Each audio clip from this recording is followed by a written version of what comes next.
ज्याच्या आधारे तुम्ही कर्म करता ते जीवनच जर तुमच्या हातात नाही आहे तर तुम्ही कर्मावर अधिकार कोणत्या दृष्टिकोनातून गाजवता? आज आम्ही आजूबाजूला जे बघतो ते पैसा आणि सत्ता या दोन गोष्टींच्या महत्त्वाकांक्षेपोटी सर्व समाज पोखरलेला आहे की तुम्ही स्वतःला काय म्हणताय? करता मानताय. मी माझं जग माझ्यामुळे चाललेलं आहे. मूर्ख आहेस तू नव्हता तेव्हा पण जग होतं, तू नसणार आहे तेव्हा पण असणार आहे. मग तुझ्या हातामध्ये काय आहे? फक्त क्रिया आहे. तुझ्या हातामध्ये क्रियेचा परिणाम पण नाही आहे आणि क्रियेचा हेतू पण नाही आहे. आज जर एखादा माणूस निघाला, गाडीवर बसला आणि निघाला आपण रस्त्याने, त्याला विचारलं कुठे चालला? जिकडे रस्ता नेईल तिकडे चालला, तर सगळा समाज त्याला काय समजतो? मूर्ख समजतो. पण आध्यात्मिक क्षेत्रामध्ये तोच माणूस आहे. जर तुम्ही मिळवण्याच्या आणि काहीतरी करण्याच्या या भावनेतून जर मुक्त झालात आणि तुम्ही नुसते असायला लागलात फक्त आहे मी, तर तुम्ही तुमची नियती स्वतः ठरवाल. तर नियती म्हणजे काय? पुढे काय घडणार आहे तुमच्या जीवनामध्ये याची सर्व दिशा तुम्ही ठरवू शकता. कधी? तुम्ही कर्मबंधनातून मुक्त व्हा आणि तुम्ही कामनेतून मुक्त व्हा. किती जरी आम्ही ऐकलं तरी आमच्या डोक्यात एक घट्ट बसलेलं आहे, पैसा म्हणजे समृद्धी. पैसा असणारा माणूस काही पण करू शकतो, काहीच करू शकत नाही. उलट पैसा असलेला माणूस जेवढा भ्रमिष्ट होतो ना तेवढा पैसा नसलेला कधी नसतो. तर मग तुम्ही काय क्रिया करता ह्याला महत्त्व नाही. तिच्या पाठीमागे तुमचा हेतू काय आहे? तर बस मित्र हो, जोपर्यंत मनुष्य जिवंत आहे कर्म घडत राहतं. मनुष्याने एखादी गोष्ट करणं आणि एखादी गोष्ट त्याच्याकडनं होणं ह्या दोन वेगवेगळ्या कृती आहेत. पण आज आपण जर पाहिलं तर मनुष्य स्वतःला कर्ता समजतो आणि कर्ता भाव स्वतःकडे घेऊन प्रत्येक क्रिया करत असतो.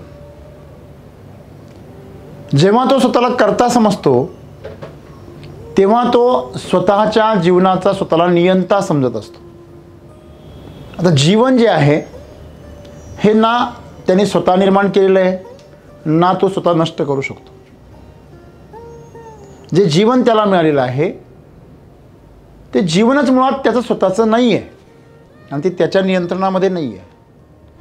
जर तुमचं जीवन ज्याच्या आधारे तुम्ही कर्म करता ते जीवनच जर तुमच्या हातात नाही आहे तर तुम्ही कर्मावर अधिकार कोणत्या दृष्टिकोनातून गाजवता? जेव्हा आम्ही असं म्हणतो हे मी केलं तेव्हा त्याचा कर्ताभाव जो आहे त्याची जी जबाबदारी आहे ती आपल्यावर येते. साधं घरामध्ये एखादं उदाहरण आहे. एखादी वस्तू मी पाडली आणि माझ्याकडनं पडली, ह्या दोन क्रिया आहे. तिचं नुकसान झालं. काचेची वस्तू आहे ती माझ्याकडनं पडली आणि मी पाडली, यात काय फरक आहे? कोण सांगतं मला? फार मोठा फरक आहे. तो फरक घरात कळत नाही. तो समाजामध्ये तुम्हाला ज्या वेळेस कायदा लागू होतो ना तेव्हा तो फरक कळतो. जर आपल्याला आध्यात्मिक बाजू समजून घ्यायची असेल तर आम्हाला आमच्या सांसारिक जगातल्या अनुभवांतून उदाहरणांमधूनच ते समजू शकतं. ही आमची मर्यादा आहे. तुमच्याकडनं चुकून ॲक्सिडेंट झाला तर तो अपराध आहे का? तुमच्या पाहुण्यांचे पिस्तूल आहे आणि तुम्ही सहज हाताळता तुमच्याकडनं गोळी सुटली आणि ती एखाद्याला लागली आणि त्याच्यामुळे त्याचा जीव गेला, तर तो अपराध आहे का? नाही. ती चुकून चालली. चालवली का? नाही.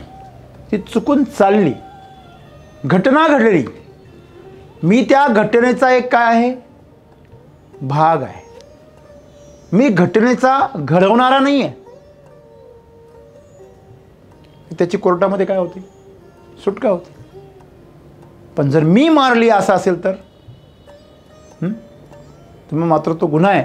आयुष्यभर उरलेलं आयुष्य जेलमध्ये घालावं लागतं. मित्रांनो, फक्त फरक आहे हेतूचा. कुठलीही क्रिया घडण्याच्या पाठीमागे तुमचा हेतू काय आहे? तुमचा हेतू जर ती क्रिया घडवून आणण्याचा असेल तर त्या घटनेला आणि त्या कृतीला तुम्ही जबाबदार आहात. आणि ती घटना जर तुमच्या माध्यमातून घडत असेल तर जबाबदारी तुमची नाही आहे. आज मनुष्याचं सर्वात मोठं दुर्दैव हे आहे की मनुष्य जिथे तिथे कर्ताभाव आणण्याचा प्रयत्न करतो.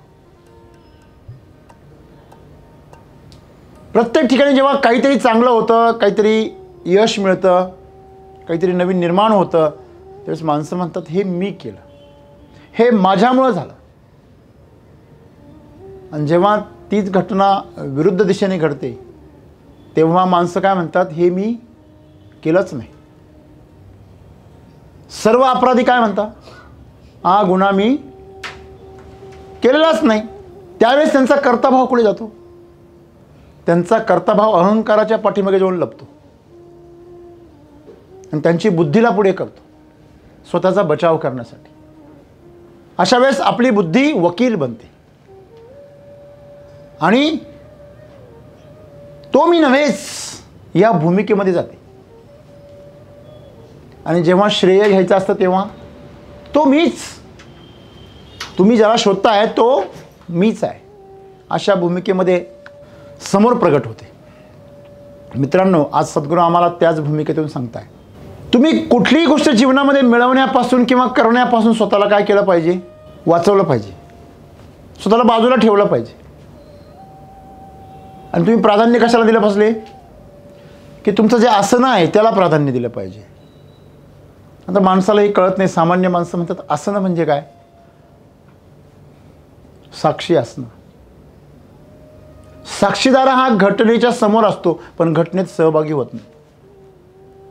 म्हणून त्याच्या साक्षीला काय आहे, कोर्टात सुद्धा महत्त्व आहे.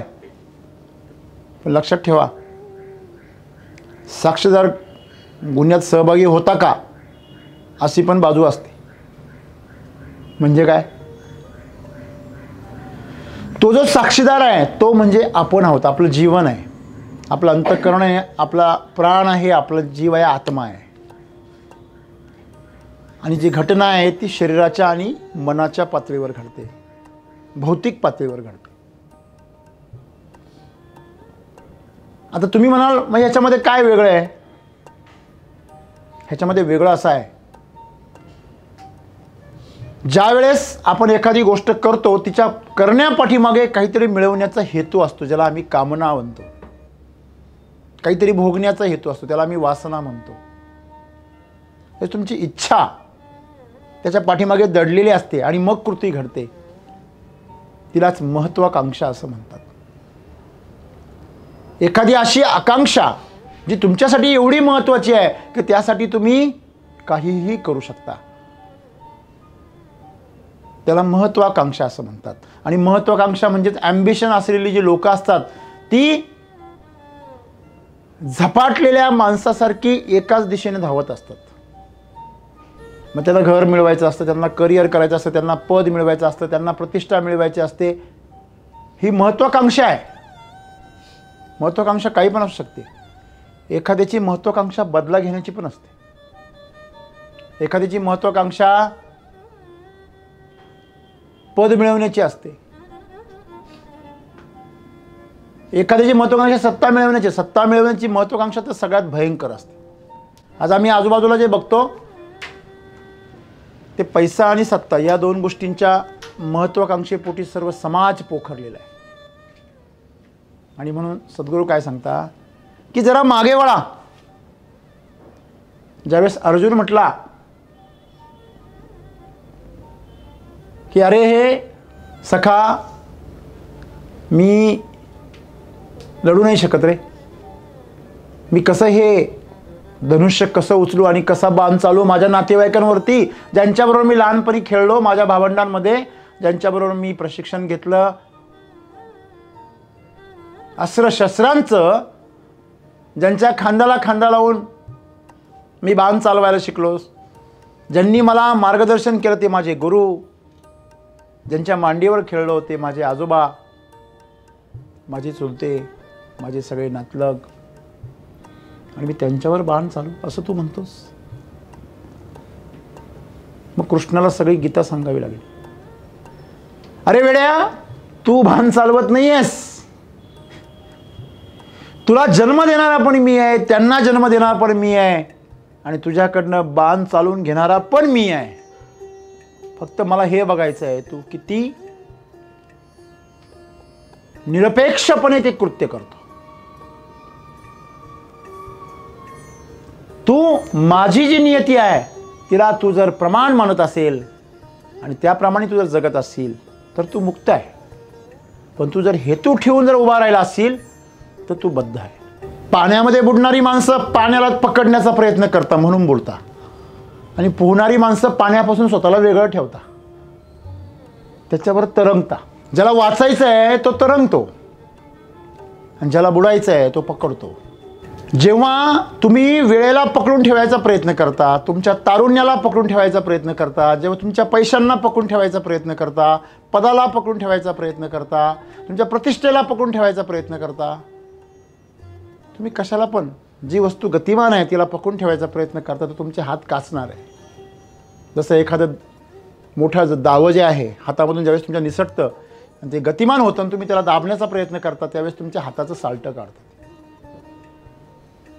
तसंच आज प्रत्येकाच्या जीवनाचं सोलून जातं आहे, प्रत्येकाचं जीवन सोललं जातं आहे. त्याचं कारण आहे की तुम्ही स्वतःला काय म्हणताय, करता म्हणताय. मी माझं जग माझ्यामुळे चाललेलं आहे. मूर्ख आहेस तू नव्हतं तेव्हा पण जग होतं, तू नसणार आहे तेव्हा पण असणार आहे. मग तुझ्या हातामध्ये काय आहे, फक्त क्रिया आहे. तुझ्या हातामध्ये क्रियेचा परिणाम पण नाही आहे आणि क्रियेचा हेतू पण नाही आहे. पण दुर्दैवाने मनुष्य हेतू असल्याशिवाय आणि परिणाम माहीत असल्याशिवाय माणूस ती गोष्ट करत नाही. आज जर एखादा माणूस निघाला, गाडीवर बसला आणि निघाला आपण रस्त्याने, त्याला विचारलं कुठे चालला, जिकडे रस्ता नेईल तिकडे चालला, तर सगळा समाज त्याला काय समजतो, मूर्ख समजतो. पण आध्यात्मिक क्षेत्रामध्ये तोच माणूस आहे. जीवनामध्ये जो मिळवण्यासाठी जगतो तो सगळं गमवून मरतो. भिकारी जेवढे रिलॅक्समध्ये जीवन जगताना तेवढा एखादा उद्योगपती पण जगत नाही. भिकाऱ्याला जर लवकर मारायचं असेल ना, त्याला जास्त पैसे उपलब्ध करून द्या, तो लवकर मरून दे. खरे खोटे? हां, मापात खायला भेटतं, प्रतिकारशक्ती भरपूर राहते, पचनक्रिया करायला भरपूर वेळ आहे, उद्या काय करायचं आहे याचा प्रश्न नाही, काल काय घडून गेलं याचाही प्रश्न नाही. हां, असं काही घडतच नाही का ते लक्षात ठेवावं, आणि असं काही घडणारच नाही आहे का त्यांनी काहीतरी परिणाम होईल. जे जीवन आहे ते एवढंच तळावर आहे का याच्यापेक्षा खाली नाही जाऊ शकत. तर भिकाऱ्यापेक्षाही एकदम गईगुजरं जीवन काय आहे, काहीच नाही, याच्यापेक्षा खाली काहीच नाही आहे. म्हणून तिथे पण काय आहे, सुख आहे. त्याचं कारण काय, मिळवण्याची आणि करण्याची कुठल्याही प्रकारची लालसा नाही, फक्त असणं आहे. फक्त असणं आहे. असणं आहे म्हणून बघा, सर्व साधू संत भिक्षा मागतात. त्या भिकाऱ्याचा अंश त्यांच्यामध्ये पण आहे, कारण तो तुम्हाला काय बनवतो, सगळ्या कर्मांपासून अलिप्त बनवतो. आम्ही त्या भिकाऱ्याकडे बघतो, अरे काय जीवन याच, हां, काय जीवन याचं, ना कर्म करतो.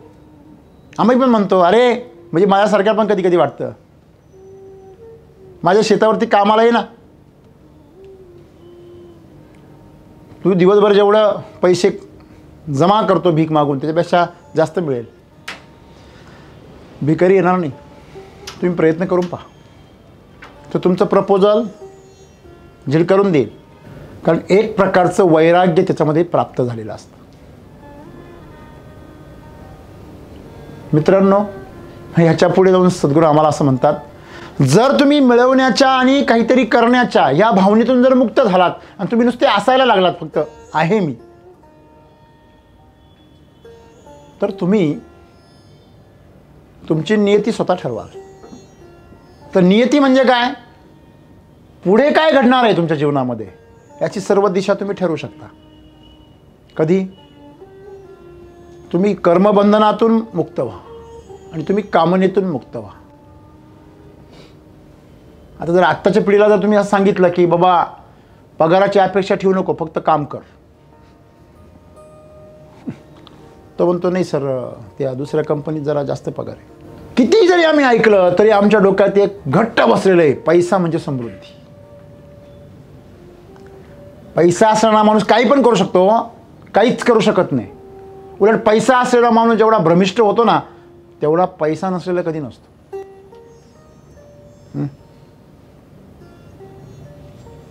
तुम्हाला टॅक्सची भीती आहे का?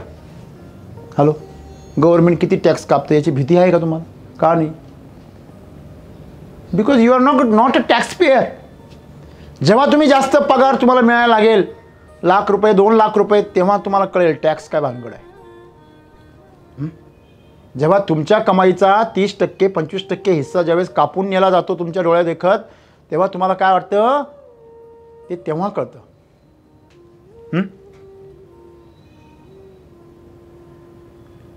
टॅक्स कापू नये म्हणून कर्ज काढलं जातं, आणि कर्ज काढलं जातं म्हणून जगता येत नाही. मग पुढे हप्त्यांमध्येच पगार संपून जातो. हे दुष्टचक्रामध्ये तुम्ही सापडणार आहे. आज त्याच्यापासून तुम्ही मुक्त आहात, पण तुम्हाला अपेक्षा आहे. मग ह्या ज्या अपेक्षा आहे, ह्या अपेक्षाच तुम्हाला सतत काय करत असतात, त्या जाळ्याकडे ओढत असतात. म्हणजे सद्गुरू काय सांगता की तुम्ही जीवनामध्ये जीवन जगत असताना मिळवण्याची जी अपेक्षा आहे ती सोडून द्या, आणि मी करतो ही भावना पण सोडून द्या. करण्यापासून पण निष्कर्म व्हा, निष्काम कर्मयोगी व्हा. कर्म तर घडणारच आहे. मला सांगा, किती पण तुम्ही योगी झालात, तुम्ही सगळे जरी सोडून दिलं तर तुम्हाला जेवण तर करायचंच आहे. नाही सर, आजच्या दिवस नाही करणार. ठीक आहे, आजच्या दिवस नाही करणार, 2 दिवस नाही करणार, 8 दिवस नाही करणार, 8 दिवसांनी नाही, आता मरल सर, खावं लागेल. आहे की नाही? हां, हॅलो, खरे कुठे आहे मित्रांनो? कर्म हे सतत घडतंय, फक्त त्याचं नियंता आम्ही नाही आहे. मग तुम्हाला जर नियंता व्हायचं असेल खऱ्या अर्थाने, प्रत्येकाला जर नियंता व्हायचंच आहे, प्रत्येकाला मालक व्हायची इच्छा आहे, प्रत्येकाला स्वातंत्र्य पाहिजे, पण त्याला ते भौतिक जगावर पाहिजे. भौतिक जगावर नियंत्रण पाहिजे. मी सांगेल तेवढा पैसा मला मिळाला पाहिजे, मी सांगेल ते पद मला मिळालं पाहिजे, मला हवा असलेला अधिकार मला मिळाला पाहिजे, मला हवी असलेली खुर्ची मला मिळाली पाहिजे. आपण हक्कासाठीच लढतो ना. हॅलो, हक्कासाठी लढतो, प्राप्त करण्यासाठी लढतो, श्रेय घेण्यासाठी लढतो. कशासाठी लढतो? घरामध्ये सर्वात मोठी भांडणं कशाची असतात? श्रेय. मला श्रेय मिळालं पाहिजे. कुठल्याही ऑफिसमध्ये कर्मचाऱ्यांमध्ये स्पर्धा कशाची असते? श्रेय मला मिळालं पाहिजे. खरं खोटं आहे? मग जीवनामध्ये कुटुंबामध्ये पण तेच आहे. 2 भावांमध्ये स्पर्धा चालते, श्रेय कोणाला? हां, वडिलांचा आजार बरा केला, श्रेय कोणाला? मोठ्या कुटुंबांमध्ये जेव्हा वडीलधारी मंडळी आजारी पडते त्यावेळेस ज्याने मेडिक्लेम काढलेले आहे ना, तो धावत पळत पुढे येतो आणि त्यांना हॉस्पिटलमध्ये नेण्याची घाई करतो.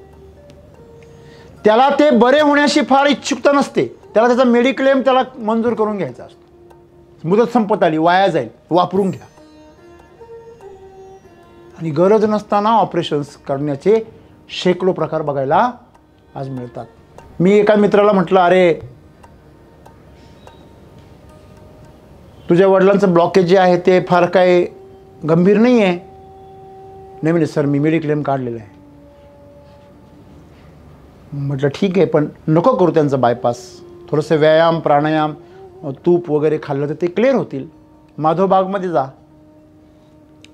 नाही म्हणे सर, ते मेडिक्लेमला ते मंजूर नाही म्हणे. बायपास केलं, एन्जिओप्लास्टिक केली तर क्लेम मंजूर होतो म्हणे सर. गरज नसताना त्यांनी त्यांचं ऑपरेशन करून आणलं. मित्रांनो, असे भयंकर आणि भरपूर प्रकार आज समाजामध्ये घडता. काय मिळवायचं आहे त्याला? काय मिळवायचं आहे? श्रेय मिळवायचं. काय? मी माझ्या आईसाठी, वडिलांसाठी, माझ्या नातेवाईकांसाठी, माझ्या फॅमिलीसाठी काहीतरी केलं. हे श्रेय कशामुळे मिळवायचे ना? आणि दुसरं काय? कर्ता भाव. माझ्यामुळे झालं, मी करतो. मित्रांनो, या 2 गोष्टींमुळेच आज मनुष्य काय नियतीच्या चक्रात सापडलेला आहे. बघा, तुम्ही एखादी चांगलं काम केलं तर तुम्हाला पुण्य मिळणार आहे. हॅलो. आणि तुम्ही जर वाईट काम केलं तर तुम्हाला काय मिळणार आहे? पाप मिळणार आहे. तुमच्या हातून दुष्कृत्य घडलं तर पाप होणार आहे, आणि चांगलं कृत्य घडलं, सत्कृत्य, तर पुण्य घडणार आहे. आणि भगवान श्रीकृष्ण काय सांगता? ह्या दोन्हीतून बाजूला व्हा. तसंच सद्गुरू आम्हाला सांगता की ह्या दोन्हीतून बाजूला व्हा. कशामधून? चांगल्या कर्मातून सुद्धा आणि वाईट कर्मातून. कुठल्याही कर्माला चांगलं वाईट कोण बनवतं? हेतू बनवतो. बघा, रेग्युलर ज्यावेळेस तुम्ही पोस्टिंग करता त्यावेळेस तुम्ही तुमचं एक कार्य करत असता, तुमच्या जबाबदारीचा एक भाग आहे. पण जेव्हा तुम्हाला जाणून बुजून कोणाची तरी बदनामी करायची असते तेव्हा तुम्ही पोस्टिंग करता, तेव्हा तुमच्या त्याच्या पाठीमागे काय असतो? एक हेतू असतो. हां, एखादा सामान्य ज्याला अनुभव नाही आहे असा शेतकरी ज्यावेळेस म्हणतो सर तुमची टेक्नॉलॉजी महाग आहे, त्यावेळेस त्याचा तो काय असते? एक त्याचा प्रश्न असतो, तो एक जिज्ञासा असते, शंका असते. परंतु जेव्हा एखादा केमिकलवाला ज्यावेळेस अशी कमेंट करतो का तुमची टेक्नॉलॉजी महाग आहे, तेव्हा त्याचा हेतू काय असतो? लोकांना गोंधळून टाकणे. बघा, कमेंट तीच आहे. कमेंट्समध्ये फरक आहे का? नाही. फक्त कशात बदल आहे? हेतू. क्रिया एकच आहे, स्टेटमेंट एकच आहे. हेतू बदलला तर क्रिया बदलली, क्रियेचा परिणाम सुद्धा बदलला. तर मग तुम्ही काय क्रिया करता ह्याला महत्त्व नाही, तिच्या पाठीमागे तुमचा हेतू काय आहे. सद्गुरू काय म्हणतात? तुमचा हेतू हा काहीच नसला पाहिजे, चांगला पण नाही आणि वाईट पण नाही. मग तुमचा इंटरेस्ट कशामध्ये असला पाहिजे? नुसतं ते करण्यामध्ये असला पाहिजे, असण्यामध्ये असला पाहिजे. तुम्ही त्या क्रियेमध्ये सहभागी आहात एवढं पुरेसं आहे. लहान मुलाच्या हातून जर एखादा गुन्हा घडला तर त्याला शिक्षा होते का? का बरं नाही होत? त्याचा हेतू स्पष्ट नसतो. मित्रांनो, म्हणून नियतीचा त्याच्यावर प्रभाव होत नाही. म्हणून मित्रांनो, सद्गुरूंना हे सांगायचं आहे की तुमचं जीवन तुम्ही म्हणाल तसं घडेल. तुम्हाला जे हवं ते तुमच्या आयुष्यामध्ये घडून येईल. पण त्यासाठी तुम्हाला काय करावं लागेल? कामनेपासून आणि कर्त्या भावापासून काय व्हावं लागेल? दूर व्हावं लागेल. मिळवण्यापासून आणि करण्यापासून दूर व्हावं लागेल. काही लोक म्हणतील करण्यापासून दूर व्हा म्हणजे काय भिकारी व्हा का? निष्क्रिय व्हा का? आळशी व्हा का? नाही, कर्त्या भावापासून दूर व्हा. क्रिया तर चालूच राहणार आहे. क्रिया चालू द्या. तुम्ही क्रियेचा एक भाग बना. बघा, आपण कुठे जरी कुठल्याही कार्यक्रमाला जर गेलो, समजा तुम्ही तुमच्या मित्राच्या कार्यक्रमाला गेले, आपल्या नातेवाईकांच्या कार्यक्रमाला गेलो, एखादी पत्रिका आली आपल्या जवळची एकदम नात्यातली, तर पहिलं आपण काय शोधतो? माझं नाव कुठे? हॅलो. कार्यक्रमाला जर गेलो तर मला माझी उपस्थिती कुणीतरी दखल घेतली की नाही याची प्रत्येकाला याच्याबद्दल काय निर्माण होते? उत्सुकता निर्माण होते. ती उत्सुकता कशापोटी आहे? माझी दखल कोणी जरी घेतली पाहिजे. म्हणजे तिथे कोण आला? मी आला. पाठीमागे काय? हेतू आला. आपण कार्यक्रमाला गेलो आणि त्या कार्यक्रमामध्ये हरवून गेलो. कार्यक्रमाला मस्त तुम्ही उपस्थिती दर्शवली, सगळ्यांना नमस्कार केला आणि कार्यक्रम साजरा करून तुम्ही निघू आलात.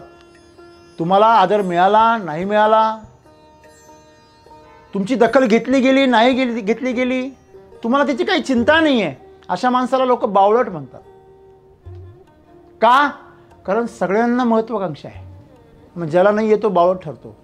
आणि खरं तर जीवन कसं आहे? जीवन आज बावळट लोकांसाठी जे असं वाटतं. तुम्हाला एक गमतीशीर गोष्ट सांगतो मी. साऊथ इंडियामध्ये सेंट्रल बँक ऑफ इंडियाची एक डुप्लिकेट शाखा ओपन केली गेली.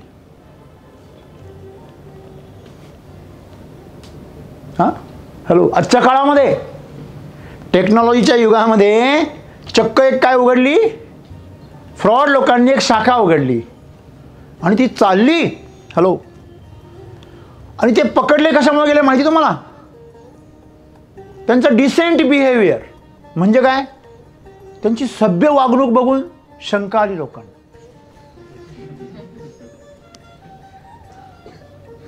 हां, असं आहे.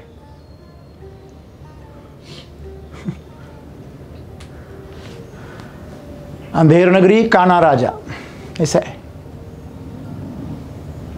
अंधेर नगरी में राजा काना ही होगा, वो ऐसा ही देखेगा. ये नगरी अंधेर नगरी हो गई है. सभ्य वागल्यानंतर लोकांना कळतं की अरे ही बँक ओरिजिनल नसणार आहे. म्हणजे याचा अर्थ काय होतो कळतो का तुम्हाला? सगळ्या बँकांमध्ये असभ्य वागलं जातं. जो मालक आहे तोच भीक मागतोय. ही परिस्थिती कशामुळे? प्रत्येकजण महत्त्वाकांक्षेच्या पाठीमागे, प्रत्येकजण कर्त्या भावाने पछाडलेला आहे. आणि म्हणून सद्गुरूंनी सांगितलं की तुमची जी नियती, ही सगळी जी माणसं आहे, ही सगळी माणसं आपला पापाचा घडा भरत भरत जगतात आणि शेवटी भरला की संपतात. अतिशय वाईट अवस्था होते. त्यांनी कमवलेला पैसा या त्याच्या पुढच्या पिढीला खाता येत नाही रे भाऊ. किती भ्रष्टाचार केलेले मंत्री असतील, अधिकारी असतील, त्यांच्या पुढच्या पिढ्यांचा तपाससुद्धा नाही आहे. तपाससुद्धा नाही आहे. आणि म्हणून तुमची नियती जर तुम्हाला जर ठरवायची असेल आणि तुमची नियती जर चांगली करायची असेल तर तुम्ही आत्ताच काय केलं पाहिजे? पकडून ठेवायला सोडून दिलं पाहिजे. ज्यांना ज्यांना सायकल आणि मोटरसायकल शिकली आहे त्यांना माहिती आहे, तुम्ही जेवढी घट्ट मूठ पकडाल तेवढी तुमची मोटरसायकल किंवा सायकल व्हायबल होणार आणि लवकर पडणार खाली. जेवढी तुम्ही हलके धरणार तेवढी ती आरामशीर चालणार. मूठ ढिली करा. आणि म्हणून जर आम्हाला आमची नियती जर आमच्या हातात घ्यायची असेल आणि आमचं जीवन आम्हाला आमच्या पद्धतीने जर त्याला आकार द्यायचा असेल, मनुष्याला जो प्रकृतीने दिलेला अधिकार, तो अधिकार खऱ्या अर्थाने जर गाजवायचा असेल तर तुम्ही कामनेपासून आणि कर्त्या भावापासून काय झाले पाहिजे? बाजूला झाले पाहिजे. आणि तुम्ही नुसतं असण्यावर भर दिला पाहिजे. सर फक्त आजचा दिवस जगणं महत्त्वाचं आहे हो. जगत असताना काय घडतंय काय नाही याच्याशी मला काही कर्तव्य नाही आहे. मला काय मिळतंय मी काय गमावतोय. परमेश्वरा तुला माझ्या हातून काय करून घ्यायचं असेल ते घे आणि माझ्या वाटेला जे द्यायचं असेल ते दे, त्याचा मला स्वीकार आहे. हा विचार ज्याच्या अंतःकरणात राहील तोच माणूस मुक्त आहे. आणि मुक्त व्यक्तीच आपली नियती आपल्या हातात घेऊ शकतो. धन्यवाद.